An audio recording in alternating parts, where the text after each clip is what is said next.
Hello, and a very warm welcome to the Late Breaking F1 podcast presented by Samuel Sage and me, Ben Hocking. Yes, that's right, folks. They've given me the reins for some bizarre reason. Sam is here, by the way. He did threaten not to say anything when I said hello. You please say something, Sam. For God's sake. Was quite tempted to let it go. Why did you introduce yourself as Ben Hocking, by the way? You've not named yourself. It's your moment. You're here for you're hosting your first ever podcast. And I'm Harry Eade, for those that are in doubt, and I don't normally do this bit. So if you are new, I apologise. Please go back an episode, or if you're listening in a delay, go to another episode, because it's normally better than this. Yeah, Ben is usually the big host, but he's on holiday. He's having a little break. We've allowed him out of the house to go off and venture forth into the world, and he's left the show in the hands of two children.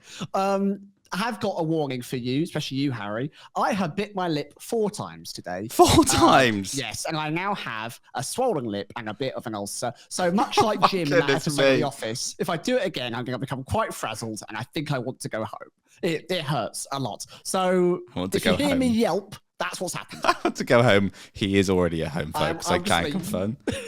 Yeah, anyway, right. Well, that's a good start. So a man who's never presented a podcast before and another man who has bitten his lip several times. Yes. It's a good start. Describes us well. What are we talking about? What are we talking about? Well, today we have got the Made in Italy, Qatar Airways, Emilia Romagna, whatever they call it, GP. That's half the podcast done. There you go. Just say the name every time. Yeah, we're previewing that. We'll also be looking at whether Ferrari and McLaren can challenge this weekend, challenge the Red Bulls. Ferrari have got some upgrades coming, and Leclerc is being very demanding about them, understandably. We'll give up our predictions. We got all the standard under pressure submissions from you lovely listeners on our Discord. We're also talking about Mercedes losing more people to Ferrari. But first up, Imola GP preview. Sam, was Miami a fluke, mate? Or are McLaren actually going to be challenging again this weekend, do you reckon?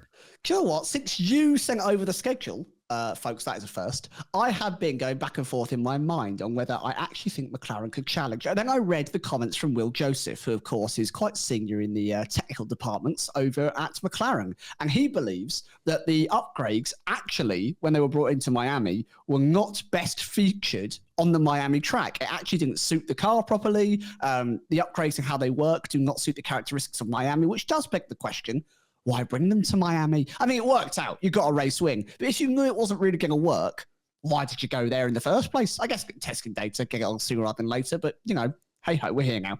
But he did say that actually the upgrades work better with mid-speed corners, and they're much less draggy in a straight line. Now, of course, the main overtaking area at Imola is the start-finish straight, and a lot of Imola are mid-speed corners, a lot of chicanes. You've got the likes of Minerale and things like that, which are very kind of fast-paced mid-speed corners, very tough to get through. So it feels like the McLaren actually might be better at Imola than it was at Miami. And if that's the case, both with Piastri having the upgrades on the car and Norris having a full race under his belt with the upgrades, we could see a bit of a tour de force here. Those papaya boys could be really pushing it to the very, very front. So I genuinely think I'm on the hype train. All aboard, Giancarlo Trulli's driving. I believe it might not be a fluke. McLaren fans, stay calm. But I do think there could be a challenge at the front. Harry, thoughts? Yeah, I don't think it was a fluke in Miami. I think, I've seen a few classic F1 Twitter, but a few people claiming that, you know, if Verstappen hadn't gone off the road and hit a cone and broke a bit of his floor, then it would have been a different story. But I've got news for you, folks. Verstappen did that by himself. If you don't want to hurt your car, blaming a cone. Yeah, don't drive into cones if you want to keep your car intact. Put it in the book, folks. I don't think it was. I don't think it was a fluke. I think that was some genuine pace from Norris, and Piastri had really good pace as well, and he only had half of the upgrade, so goodness knows what's going to happen when he gets the full set this weekend. It remains to be seen, because, as you said, Sam, they're very different circuits, but McLaren seem to be quite confident in what they've got, you know, the package they've got underneath them, and if this track does suit them more, then it could well be, at the very least, I think they're going to give Red Bull a headache. And maybe beat them. Maybe at least beat one of them, because I think they were going to beat Perez anyway. And obviously then the safety car did help them out, or help Norris out in Miami. But Norris was looking pretty good to beat at least one Red Bull. So, I do think this could be this could. It's not going to be a title challenge, I don't think, but this could be, hopefully for the rest of the season, just a bit of a closer fight if Miami is to be believed. I think we are under threat of being back to Max Verstappen and Red Bull's happy hunting ground, though. It does feel like, the sharks are circling and they're not exactly unhappy about it. This Imola is a success story for Red Bull. They always go well here. The car works very well around here. Of course, this is where essentially Abu Dhabi 2021 began, where we had Verstappen forcing Lewis Hamilton off the track, going through the chicane in that infamous year. This is kind of where those moments began and the Red Bull showed its pace. And then that DRS advantage that they've got, they still do have it in hand. They're still mighty in a straight line. So if Red Bull maybe do qualify behind the likes of Norris or Piastri or both, there is every chance that if they can stick behind them for the first lap and be within the DRS zone, that the Red Bull might be able to capitalize and get an overtake done. That being said, I think that McLaren might have finally cracked the Mercedes code of having a naff car in a straight line. And it could be a very, very close fight. We're going to get onto Ferrari later, but genuinely, it could be six drivers, 3 teams going at it here at the very, very top. Ironically, none of them Mercedes. The fall off is so hard that you are just like, you'll break your coccyx when you hit the floor. That's how far they've fallen. Goodness me. But yeah, so I do think that actually your point about Piastri, I think, was the most eye-opening, is the fact that when he started that race, you got to put some respect on Piastri's start in Miami because it was mighty. He avoided the car, he got himself up to 3rd, then eventually moved up to 2nd on raw pace alone. He looked really strong until, of course, the incidents started to come. And it looked like he was going to score some fantastic points. And that's with half of the upgrades. There were 10 brought to Miami. He only had 5 on the car. If Piastri can maintain that form with a car that's entirely as competitive as Norris with 100% upgrades, then genuinely, 1-2's...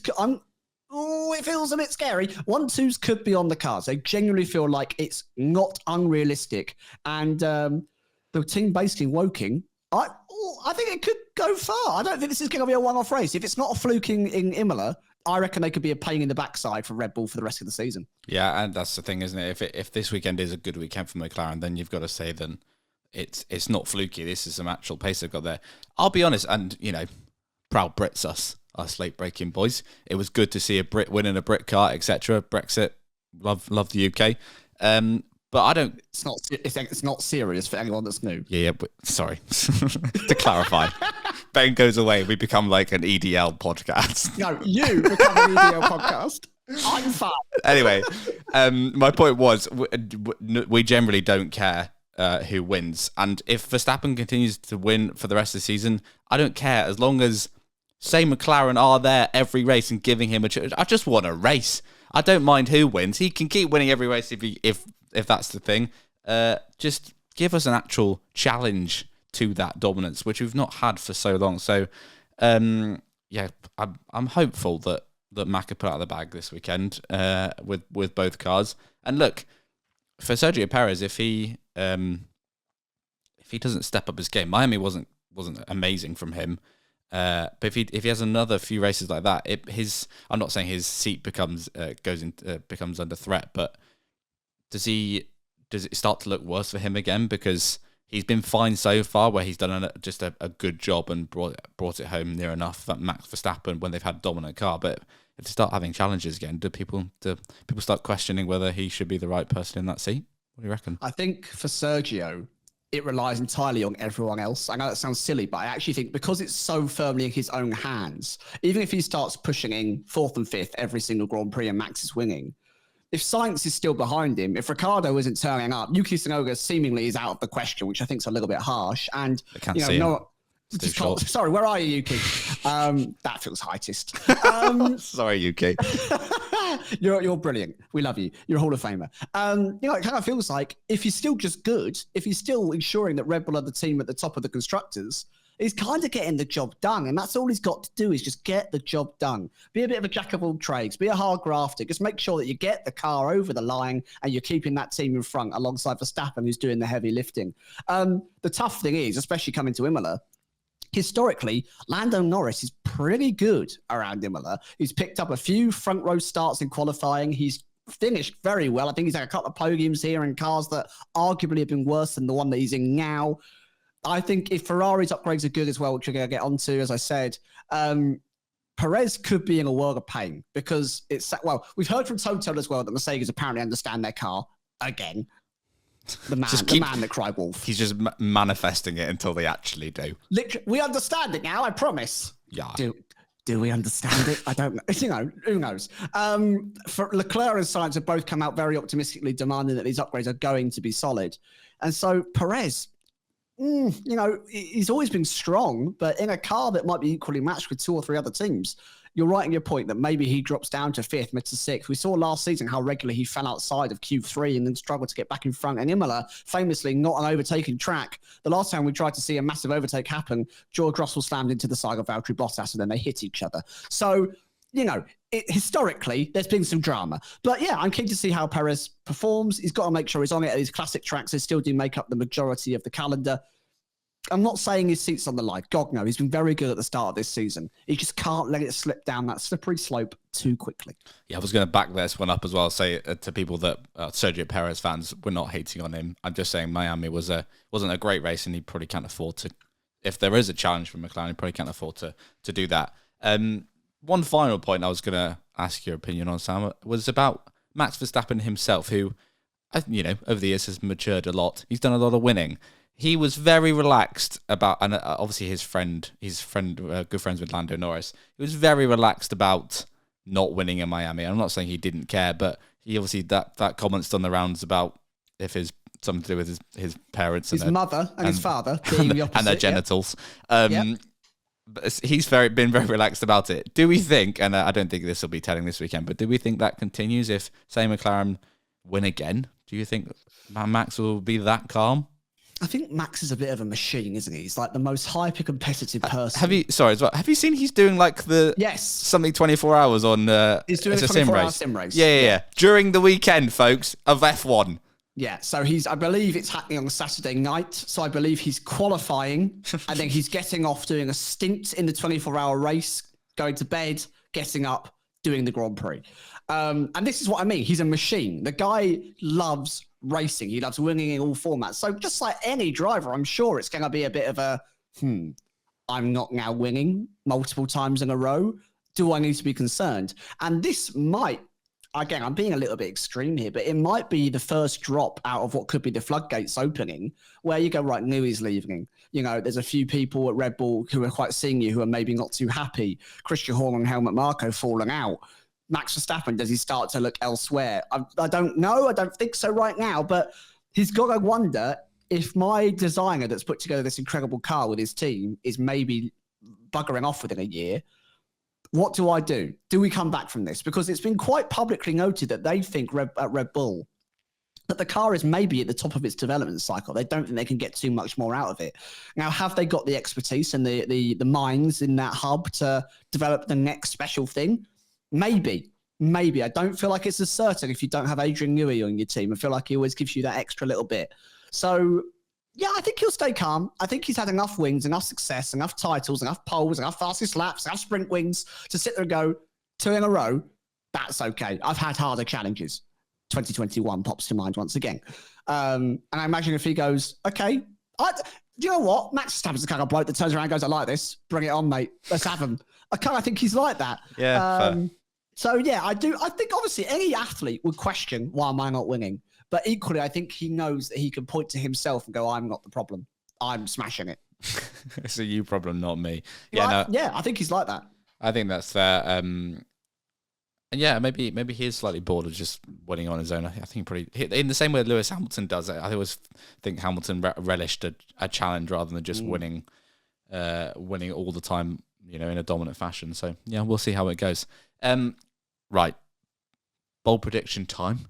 Oh, hang on, we got jingles for that. Please hold. Well done, well remembered, guys. A lot going on here, folks. For one tiny little brain, i.e., my brain, to remember. Right, bold prediction time. Gather around, little children, and listen to my song about my F1 bold predictions and how they'll all be wrong. Just to say as well, Ben Hocking stands out there, don't worry, you're going to hear his sultry tones very shortly. He's recorded some stuff for us. They are sultry. They are whispering. He's got a moustache. If you ever watch on YouTube, folks, he's got a moustache. He does have a moustache at the moment. Moustache Ben. He's like Tom Selleck now. The gorgeous man's going to be back this weekend, don't worry. Good. Anyway, he will be back, thank God. Sam, what you got? Bold prediction. No Red Bull on the podium. You're an idiot and I hate you. That's what I was going to say. Yes, I got it in front of me for once. All right, fine. Well, in that case, we'll have to play Ben next when I think of one. No Red Bull on the podium. Very interesting. Is that what you thought of yourself, is it? Well, yeah. But when was the last time that happened? I was trying to think, when was the last time that happened? Would it be Singapore last year? Yeah, Singapore last year was the last time that happened. Anyway, all right. No Red Bull on the podium. Interesting one. Right, Ben. I'll think of something whilst you speak in past tense. Here we go. Hello, boys. Hope you're not misbehaving too much whilst I'm not there. Obviously, miss you both greatly. I'll be back at the weekend, though. Bold prediction time. It doesn't really matter what I say at this point, does it? I'm going to get it wrong anyway. My bold prediction is that after a Lando Norris win last time out, after a Carlos Sainz win so far this year, and of course Max Verstappen winning the rest, we are going to get a fourth different winner this time out in Imola. I could be more specific and say who, but I'm not an idiot, and I'm just going to keep it vague. Again, won't matter. Verstappen or someone else who's already won will win again. I like that. Yeah, that's pretty good. So far, the weekend you guys are having is excellent. I mean, do you remember back in old 2012 days where we had 7 different winners and 7 different races? Yeah. I feel like if we get to race 7 or 8 and we've had 5 or 6 different winners, the season's kind of turning out all right. I mean, the best it had been for a while. Let's be real. Yeah. Right. What have you thought of then? All right, then. Kevin Magnussen is going to get more time penalties than he did in Miami. I love that. I hope it all comes true. The box office weekend continues. He's also got no AstroTurf to drive on this time because they've changed all the corners to have gravel. Yeah, that's a very good point. Yeah, I forgot to mention that. That's yeah, I'm interested to see how that goes. I mean, we're big advocates of gravel here at Late Breaking. We love it. Bring on the gravel. That's our new catchphrase. Bring on the gravel. Yeah, great. Okay, well, on that note, we've made it through a quarter of this podcast, so it's time for our first break. On the other side, we're talking Chuckles LeCluckles. Charles Leclerc for new people. Okay, welcome back, folks. And before we start talking about Charles Leclerc, just a quick reminder for you that aren't already subscribed, but we have a Patreon. And we certainly do. Link is in the description, I think.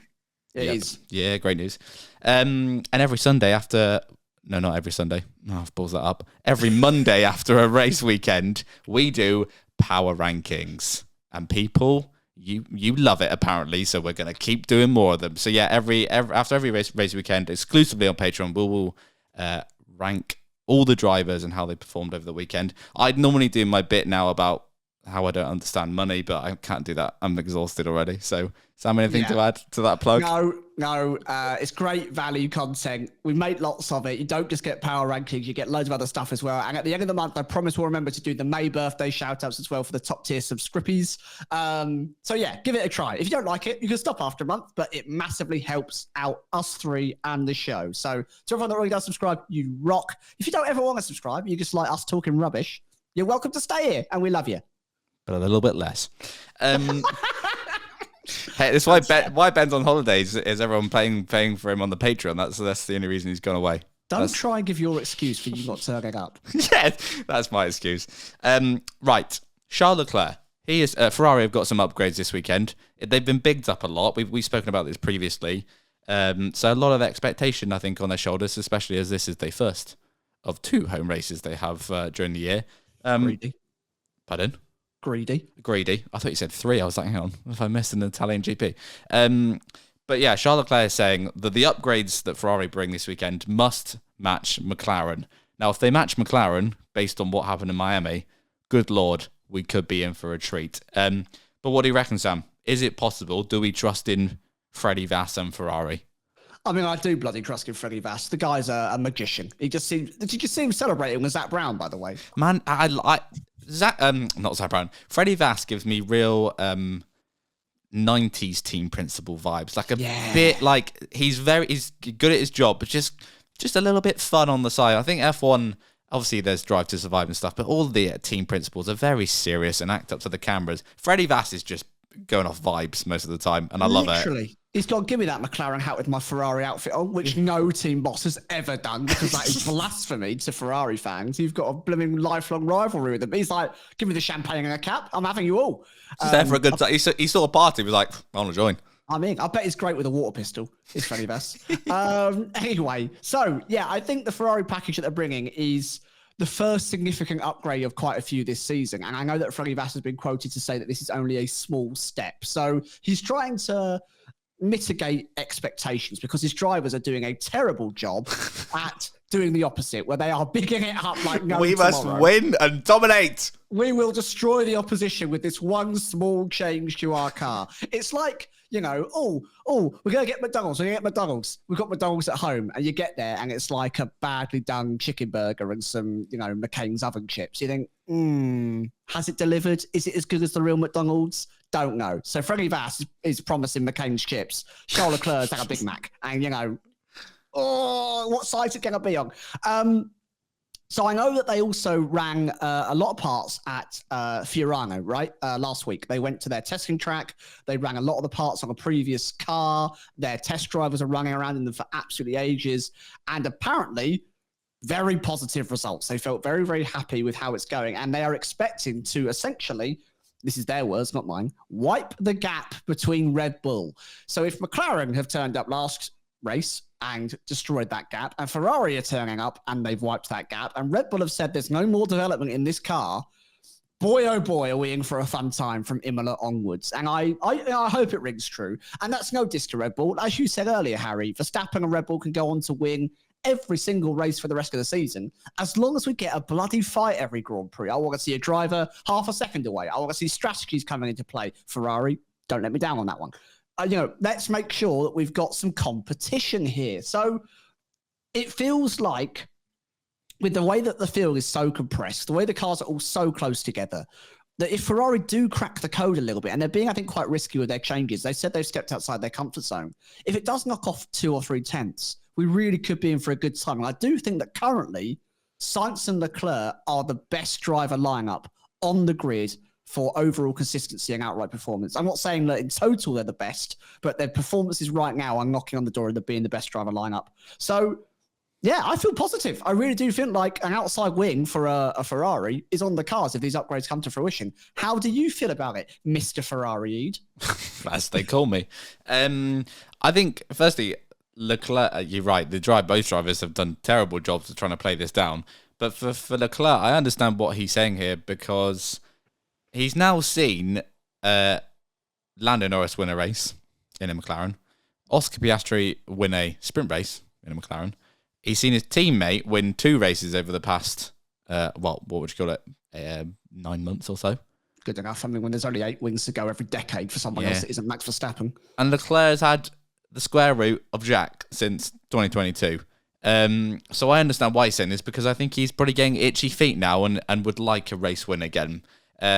So yeah, for Ferrari, I think these upgrades need to get, not that they're not on a par with McLaren, because I think that they've been, it's been fairly even between the two teams up until, I'd say, Miami. Well, they're ahead in the championship, right? Exactly. And obviously Ferrari do have a win under their belt, a 1-2 from Australia.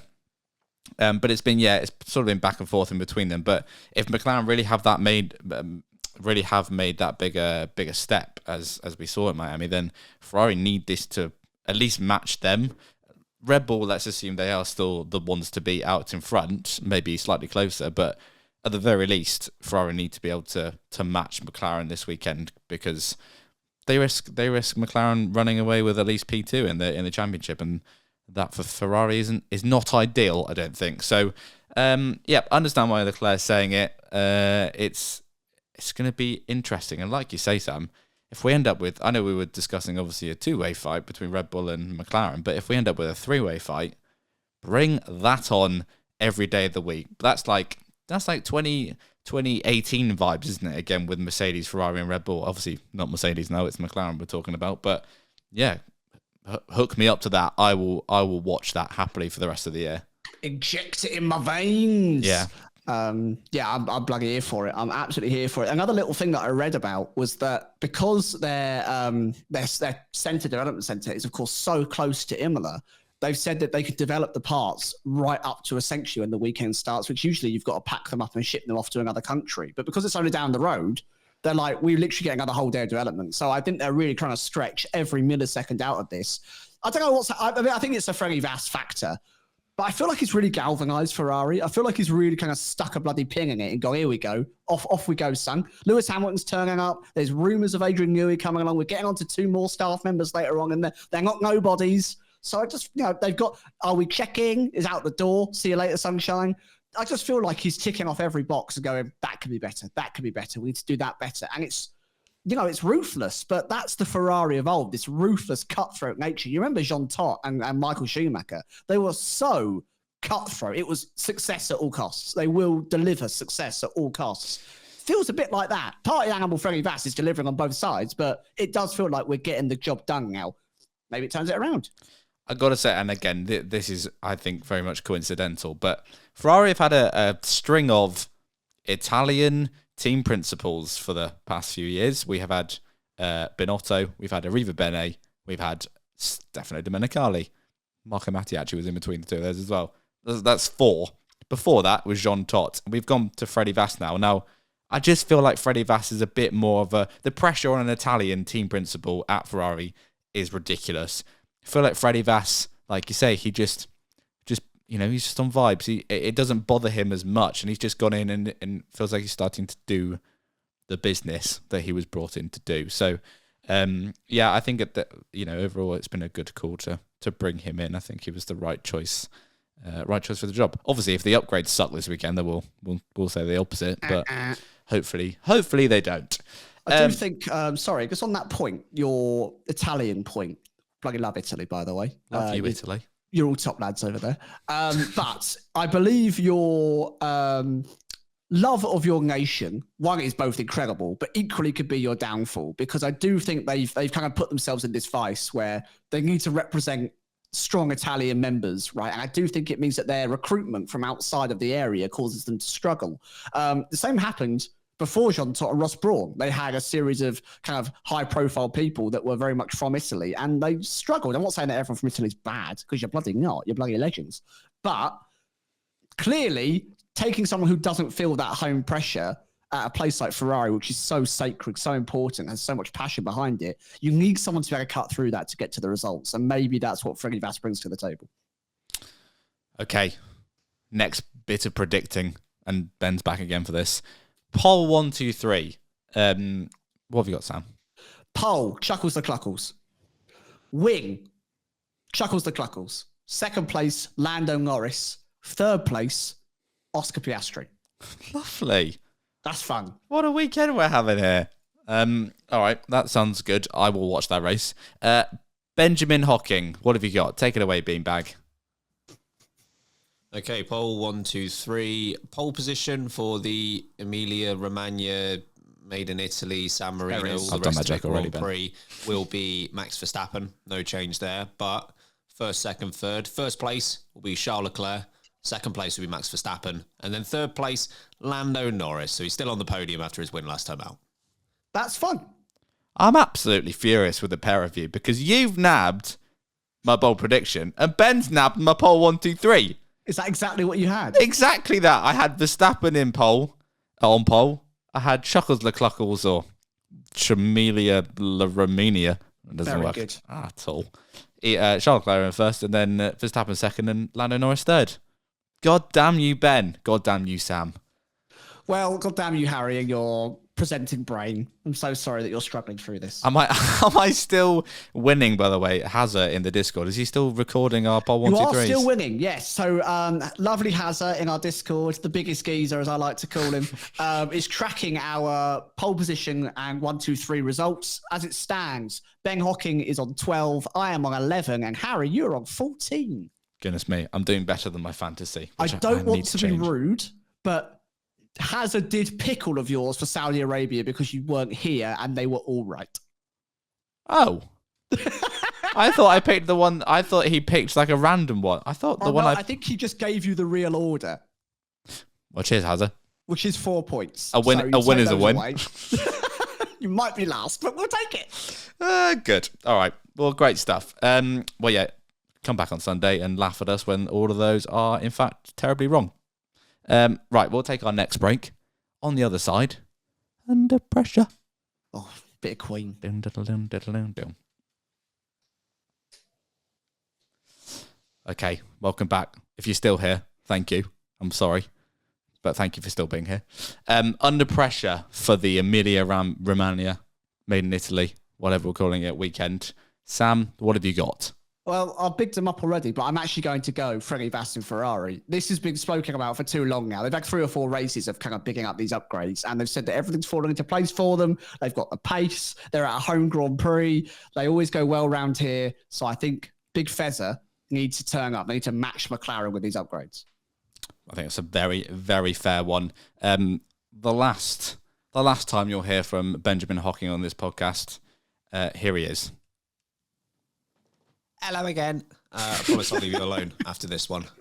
My under pressure for this weekend, I'm going to go with Sergio Perez. Now, he's had a pretty good start to 2024, in my opinion. And it's not like Daniel Ricciardo is knocking on the door all that much after his performances so far this year. So, his seat should be fairly safe, but equally not great last couple of races. That's back-to-back races where he's been pretty poor. He was a long way off Verstappen in China and a long way off more than just Verstappen in Miami. So he could do with just P2 qualifying, P2 race. Obviously, I'm not predicting that, but I'm happy for him to prove me wrong.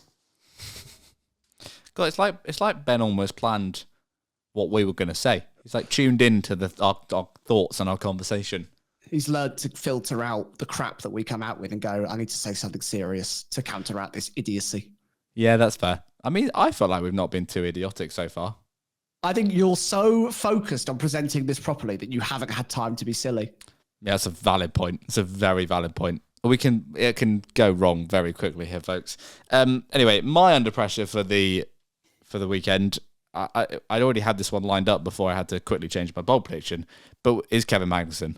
And it's not to be banned as a driver, basically. Oh, yeah, he's got like 1 shot left. I mean, quite literally. So, yeah, K-Mag, we know why you did it. Under the current rules, we can't blame you, but also just score some points. Stop trying to defend in the worst way possible for the sake of the team and getting a load of penalty points. We're not done with under pressure though, folks, because we've got our Discord submissions. If you're new to this podcast, we have a Discord. Again, link in the description. And each week we ask you for your under pressure submissions for each race weekend, but also after the race, immediately after the race, because that's when we record. We ask for your moment of the race too. So if you're not in there, jump in. There's almost 3,000 lunatics in there for some reason, all talking all things F1. But yeah, so first up, I mean, who else could it be? First up for under pressure submissions this week is Beef. Hello, hope you're all well. Update on my life. Beef is dating. Whoa, super exciting, super fun, having a great time. Anything else? Had a lovely full week off work. Thanks for asking. Really enjoyed myself. Saw lots of friends and family and ate lots of good food. Under pressure is Williams. Do something, anything. Okay, bye. Well, speaking of Williams, they have done something. They've signed Alex Albon. Do something, anything. I think they've listened to you, Beef, and they've decided that driver we got's quite good and the other one's not very good. We should re-sign him for a while longer. We'll get onto that properly, I imagine, midweek next week. Yeah. Because we've got a lot to chat about. But yeah, Alex Albon, multi-year deal. People thought he might be off to maybe the Mercedes or another bit of competition, but he's committed. And well done. Papa Vowels. I think that's a great move. Is that another... did we all say Albon was going to be there in our predictions? I can't remember now for next year. Ooh, don't really know. I don't know. I'll play the next one. We'll look at Instagram and remind ourselves. Right, thank you, Beef. Next up is Cade 1989. I think Lando Norris is under pressure because everyone will be looking at him to see if he can repeat a performance of last week. 2 weeks ago. Goodness me. Yeah, that's fair. Under pressure to try and emulate what he did in Miami. That's a fair one. Yes, we all said Albon at Williams. Thank goodness. The second seat, I guess, is slightly different, but we'll come on to that when it's confirmed. Right, the next one. Did you write this name, Sam? Because I feel like this is a name you would have in the Discord. It's PNW Bum. Long time listener, first time submitter. This is the old PNW bum from the great Pacific Northwest here in the old US of A. My under pressure for the Emilia Romagna rope you in, beat you around Grand Prix is Williams and Logie Sarge. Honestly, if they don't score a point soon, then they're just going to be the laughing stock of the season. And their car is worse than that Alpine tractor right now. So, yeah, Williams, do your thing. It's a double call for Williams on under pressure so far. Savage. I didn't expect them to be under this much pressure. I mean, yeah, the Alpine's bad, but also they're Alpine and Williams are Williams. Like, let's not forget that. Anyway. One of them's an entire company that makes cars. Williams are Williams. One of them's got a fry up in charge of them. Good stuff. Next up is Ruth. I'm a little bit skeptical this is going to work, but please hold. Hi, it's Lee, all the way from South Africa with my under pressure this week. It is going to be Red Bull. Can't believe I'm going to say this, but it's Red Bull. McLaren are faster than Red Bull. Can't believe I'm saying this. Red Bull, are you guys going to give us some upgrades? I thought Red Bull's supposed to give you wings, and now they're giving you parachutes? I mean, come on, what happened? Anywho, toodle-doo, bye. I love that. Anywho, toodle-doo. Big summer blowout. Big summer blowout. I also need a counter on how many times Red Bull was said in the past 30 seconds, because it was a lot. Do a shot every time Red Bull was spoken about. No, I'll be dead. Next up is...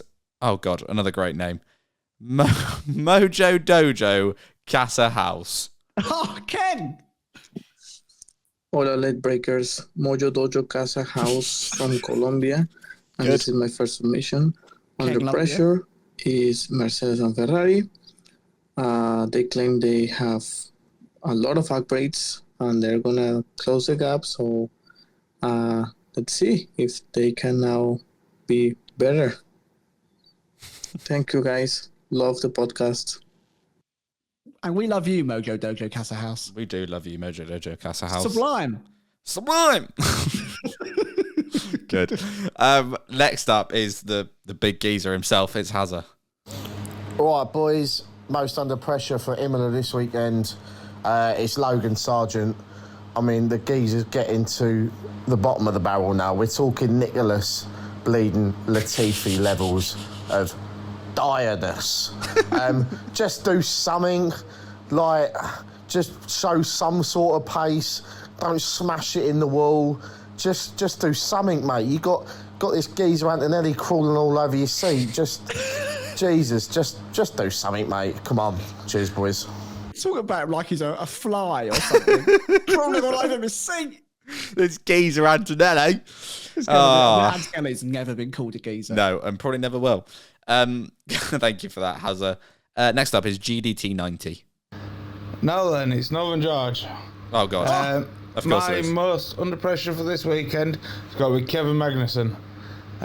If he keeps driving like me on the F1 game after 20 pints, then he's going to get a race ban. Cheers, boys. Oh, God, George. We're keeping that Carlin, mate. You're not having it. Yeah, well, Ben's going to drink it. Excellent work. Next up, this is the first time you've had tonight, so thank you, or this week. Thank you. It's Safety Darren, who I imagine... Great name. That's a great name. Hello there, fellow F1 fans in the Discord. This is Canadian Safety Darren coming to you for the first time. Under pressure for the weekend. Gotta say it, though. It's got to be Danny Rick. You know, love the guy, but, buddy, you got to keep your ride. You got to do something. Do something. Top 10 at least, please. Shall we Enjoy the race. T-shirts printed? Do something. I was going to say there's a lot of do somethings in this submissions tonight. Thank you, everyone. With the guy with the little stick. Yes. Do something. Do something. But it's our face on it. It's just your face. I'm the thing that's being poked. Do something. Yeah. On the podcast, me and Beng as a two-headed thing. Do something. Oh, good. Next up is Ace. Yo, what's up, guys? It's Ace from the cornfields of Iowa, Via Bronx, New York. How you guys doing? Just want to say my under pressure submission's got to be Danny Rick, man. He literally pulled a sheet over his head, cut eye holes out, and looked through it and said, "Mommy, look, I'm a ghost" on race day on Sunday, Miami, because damn, guy went invisible. I don't really care if he got fourth place in the sprint or not. He's got to step it up on race day, man. It doesn't really matter to me either way. Got to get it done. Love you guys. Love the show. Peace. Oh, I'm so glad we went down the ghost route. Yeah. Great stuff. Moving on. Moving on quickly. Thank you for that, though, Ace. And finally is Bristol Liam. Right, lads. It's time for the Amelia MSC Cruises Romagna Qatar Airways Made in Italy something or other Grand Prix. Under pressure are two things. Williams, do something. Again! And the Clouds, please don't give us a boat race this year as you're planning on last year. Cheers. Right, do something merch is in production. That is definitely on its way. Okay. Yeah. I did forget we didn't have this race last year, did we? It got flooded off. Oh, well, now we've got those lovely carbon fiber cheese holders that go over wet tires. We should be able to race here now. Let's hope so. Also, I know that they're for a thing, but they look awful. We're going to get onto this because it's a discussion point, but bloody hell. When I shut my eyes, I see you for what you really are. Ugly. That was a She's the Man reference. Oh, good. Ugly. Good. I see any reference that gets producer Kirsty laughing, we know we're onto a winner there. I've hit the market. Hit the jackpot. Right. Anyway, so thank you everyone for that. And yeah, as we say, we'll be back on Sunday after the race for Moment of the Race. Thank you, Arnie. Toto Wolf. Thank you, Arnie/Toto Wolf. We're not really sure who is impersonating who. Next up, I told you folks it was going to go off the rails at some point, and it's happened now. Anyway, next up, Ferrari. They'd be stealing more people, and they'd be stealing them from Mercedes again. So they didn't think it was enough that they stole 7-time world champion Lewis Hamilton. They've gone and stole 2 more people. So Jerome D'Ambrosio, and I apologise if I said this wrong, Sarah, yeah. Sarah, perfect. Are leaving Mercedes, and they're going to go and join Ferrari. I'm just going to read because I can't quite remember what they actually did at Mercedes. Yes. So Sarah worked as the team's chief vehicle dynamicist before taking over as performance director in 2018, following the departure of Mark Ellis. And Jerome D'Ambrosio, do we have any idea what he did at Mercedes apart from stand behind Toto Wolff most of the time? I mean, he's kind of their head of academy. Yeah, I'm only joking. So they're both off to Ferrari. Now, Sam, is this, we've already referenced the man, this is a bit of a loving on this guy tonight, is this Freddie Vass just being an absolute G? I mean, Freddie Vass isn't the burglar. He's turned up at the car boot sale and, the Mercedes team are laid out there on the rug, 20p each, and he's gone, I'll have that one, I'll have that one, I'll have that one. He's picked them all up, chucked them in the boot, and he's gone, off you come, off to Italy with you. I think this is an absolute steal, and I think Toto Wolff has had his trousers absolutely yanked down at the moment. This is not going well for Mercedes. So old Loic, my man Loic, he's got a long history in Formula One. He originally worked for Michelin. When they left Formula One, he then went and worked for BMW Sauber. That's a great start to your career. And then when they pulled out of Formula One, Mercedes decided we're going to enter. So he's been with Mercedes since their Formula One birth, right? He's been there since day one.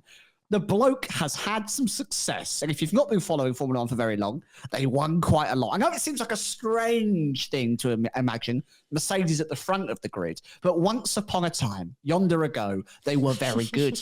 And Big Loic was quite responsible for a lot of this. That's Big what we call him, Loic. Big Loic. But mainly because I can't say his surname. And famously, me and French surnames do not do well together on this show. This is a nightmare. Jerome D'Ambrosio and Loic Serra all in one. D'Ambrosio, fortunately, because it sounds a bit like ambrosia. But so Big Loic here is quite instrumental in a lot of Mercedes' success, and he also came to a very senior position. Again, whilst they were being successful, when they had that battle with Ferrari in 17 and 18, he was on the rise. Lewis Hamilton speaks incredibly highly of him. Now, if you don't know who Lewis Hamilton is, then you're probably listening to the wrong podcast. You're probably here for the play or something, Hamilton, the play. Either way, he thinks this guy's done a great job. But apparently Ferrari have been trying to poach him for a while. It's got nothing to do with Hamilton coming over. Apparently this is a long-term target of Freddie Vass. And equally, D'Ambrosio. Now, D'Ambrosio has worked with a lot of the Mercedes rookie drivers, the youth drivers. He's been a big part of that. He helped bring George Russell through. He also has a great racing career of his own. Okay, he's not a multiple-time race winner. He's not a world champion, but he's had 20 Grand Prix in Formula One. He also, I think, won in Formula E at Venturi Racing. And in terms of management, he's been quite crucial to Mercedes, which is quite surprising, as Harry said. Did he just stand behind Toto Wolff for a while? Deputy team principal, I just read then. And that's his job at Ferrari now as well. So he's just there to stand. So, yeah, he just there goes, I disagree, or I agree. Now, he took over from James Vowles when James Vowles left for Williams, and he previously was just the head of the academy, I think. And now he is going to Ferrari to replace Lauren Mekis, who is obviously now the team principal at RB, AlphaTauri, Toro Rosso, Minardi. And he's going to be, deputy principal at Ferrari and head of the youth academy. So the guy clearly is respected highly by a lot of big Formula One names. And so those two together, this isn't going well for Mercedes, right? You've lost two respected members of the paddock. Your car's not good. You lie every week about you understanding something like I do when I was learning French at GCSE, secondary school. I just made it up as I went. And it's not a good look for you. So they need to make sure that they lost all their staff to Red Bull, and now Ferrari have come along and they're skilling all the other staff. Mercedes going to like Alpine. Harry's going to be you, me, he, and the cat working there at this point. George Russell's going to have two cars, one to crash into someone in qualifying and the other one to race around the racetrack. It's not a good look. So I think this is clever from Ferrari, and in Freddie Vass we trust. I think this is a great pull. He's putting together a team he trusts. It's his team. And it feels like Ferrari are giving him time to build, which I feel like Bonotto, Arriva Bene, I don't know if they got the freedom that Freddie Vass is getting. Or maybe they did get the freedom, but they didn't have the confidence to go out there and actually instill people that they thought would be part of their vision, their journey. Regardless, Freddie Vass is doing something different, and he's changing the face of that Ferrari team. I think this is a good pickup. Fair play to him. Yeah, and I think... and not to downplay what he's done, I think Freddie Vass is helped by it's some situational luck here, but in the fact that Mercedes are on a bit of a downturn, and he's managed to poach Lewis Hamilton, and then obviously these two people as well from the same team. But you're right, it's good that Ferrari are giving him the time to build this team up. The secondary question to this is obviously Freddie Vass being a G, as we've already discussed. But how much do we think Lewis Hamilton's having an effect here? Has he had a whisper in these people's ears and gone, do you want to come with me? That's not how he whisper it. He'd go, hey, man. Man. Do you want to come to Ferrari? I hate ties. Man, I'm from Stevenage, but man. Well, yes, that is how he says, actually. Entirely correct impression. But in all seriousness, do we think this is the Lewis Hamilton effect? Is he? We've seen it before when Schumacher went from Benetton to Ferrari back in the 90s. He dragged over a lot of people. Ross Brawn, as we've already mentioned, being one of those people. Is this Hamilton building a team around him again that he did at Mercedes? I imagine he's sat there going to be screaming across the continent, Bono, please. I mean, at least they've got rid of "we are checking," right? So Oh, yes, another thing we haven't mentioned yet. Poor guy. Yeah, Zabi's just gone.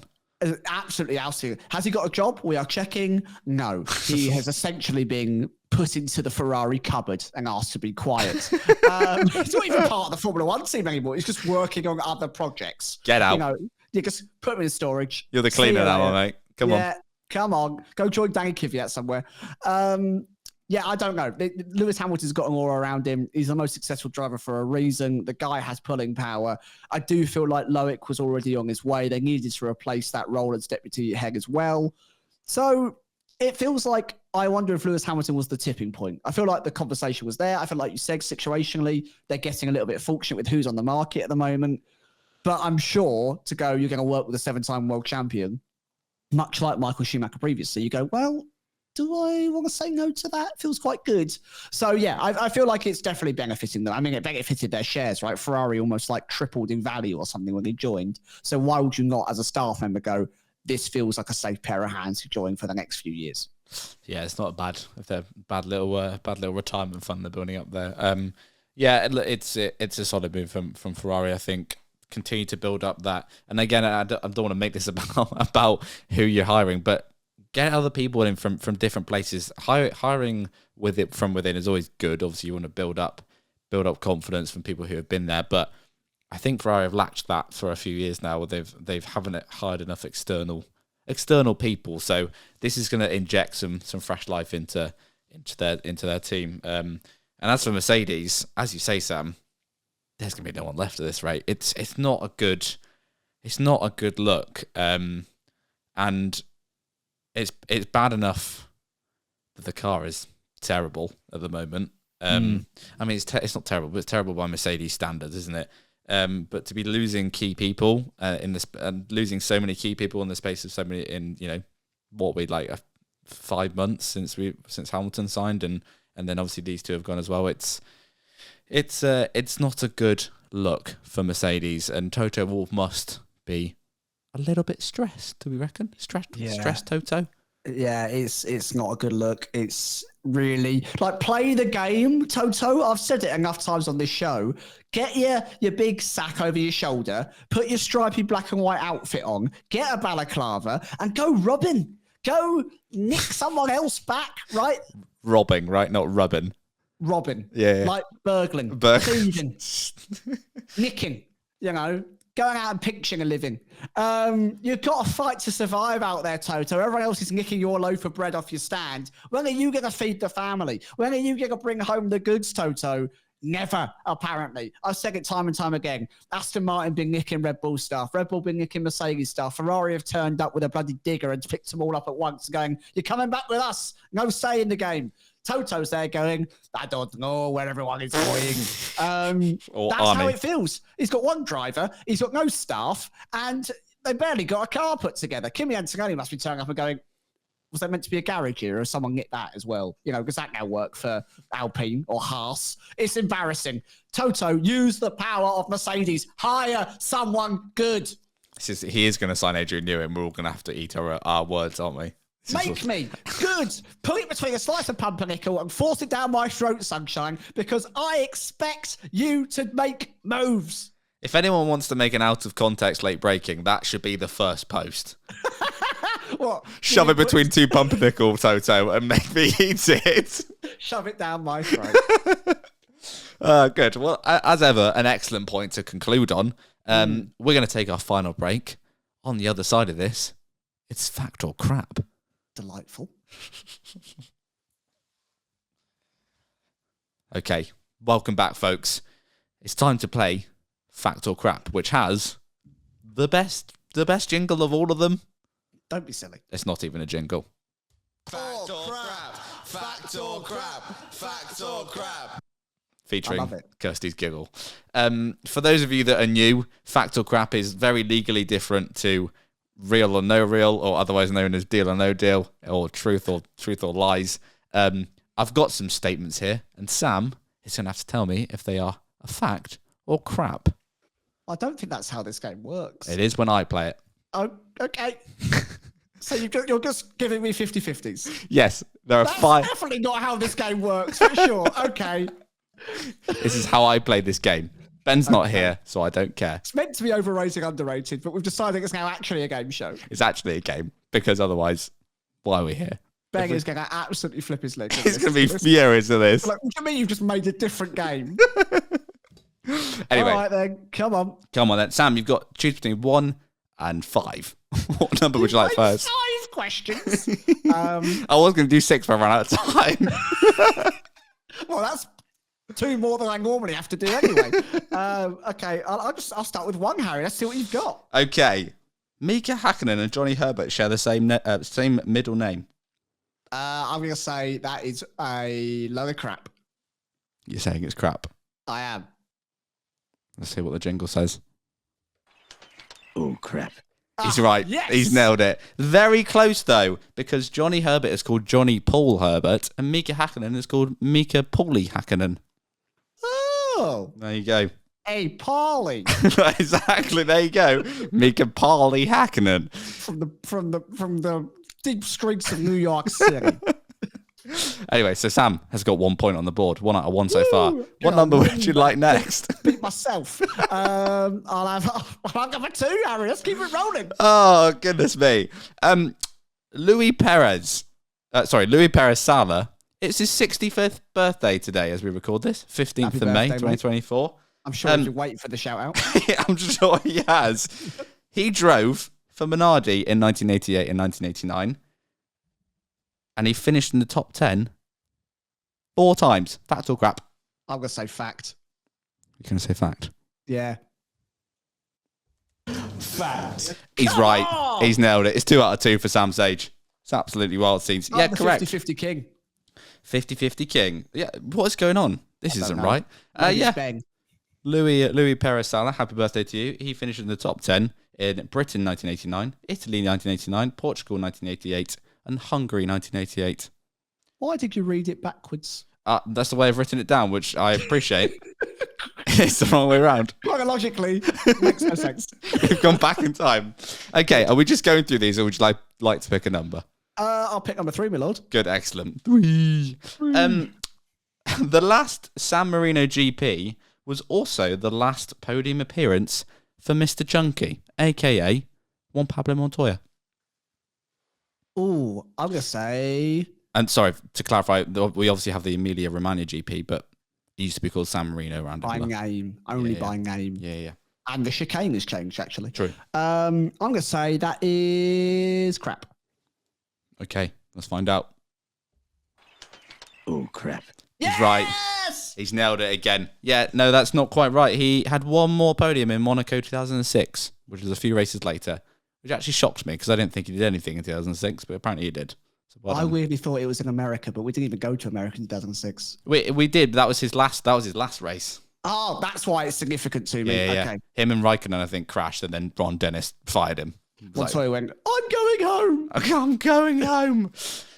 Excellent. That's 3 out of 3. Sam, you're the best at this made-up game of fact or crap. I can't lose now. I've got more points than there are left. Number 4. George Russell has more fastest laps than race wins. Is this a trick question? I mean, I'm going to say fact. Are you sure? Yes. Fact. From the man himself. Yes, he does, in fact, have 6 fastest laps in Sakir 2020, obviously, when he was flying around but still didn't win. Singapore 2022, USA 2022, Mexico 2022, Brazil 2022, and Azerbaijan 2023, which that last one shocked me. Yeah, that's wrong. Also love that Sakira's shoes didn't fit. He didn't fit in that car. He did not fit. Poor boy. Still didn't win. Bless him. It wasn't his fault. 4 out of 4 for Sam Sage. Can he get the full 100% on the best game or fact or crap there's ever been? I'll let everyone down now and I get this one wrong. Come on. Lando Norris, you'd have heard about him. He won a race the other day. Lando Norris is in the top 5 drivers who have the most races before their first win. That is crap. Let's find out, folks. The tension is huge. Should I play tension music? No, it's not worth it. Feels over the top. Oh, crap. Yes! Correct. He is not in the top 5 drivers. And all the people saying Lando no wins, back off the man. He's 8th. He's nowhere near them. The top ones are Sergio Perez, comes in at the top, then Carlos Sainz, Mark Webber, Rubens Barrichello, then Jarno Trulli, Jenson Button, Nico Rosberg, and then Lando Norris, who only If he'd waited another race to win, would have been tying with Nico Rosberg, interestingly. Well, not a bad person to tie with. Well, exactly. Well done, Sam. You win 5 out of 5. We've not wasted anybody's time with this game. That is the only iteration we will ever play of this version of Factor Crap, and I am forever a winner. I'll get you a trophy or a medal or something. That'd be lovely. Well, that was probably the greatest game of Factor Crap that's ever been, but it isn't the greatest segment in all of podcasting, because that would be the LB question of the week. Can't play him. Can't play him. I love that you've done it so normally when Ben's not here. He's been fuming. This last 10 minutes of Ben has been hell. Yeah, it's in chaos. LB question of the week is, as we say, one of the best segments in all of F1 podcasting.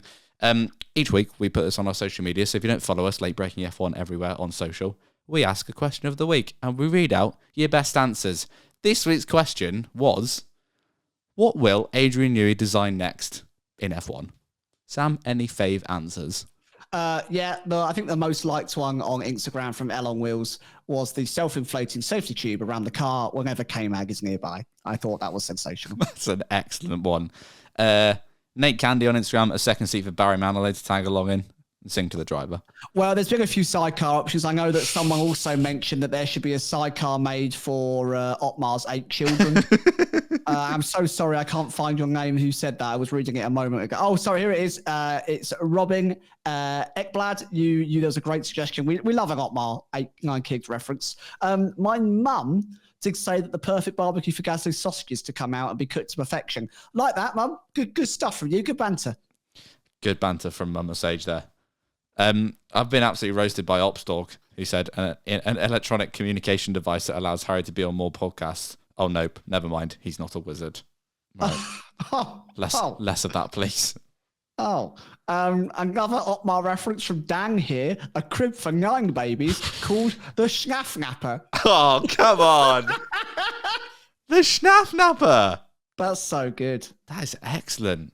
Oh, this is a throwback. Rath has gone for a fire alarm that never beeps. Goodness me.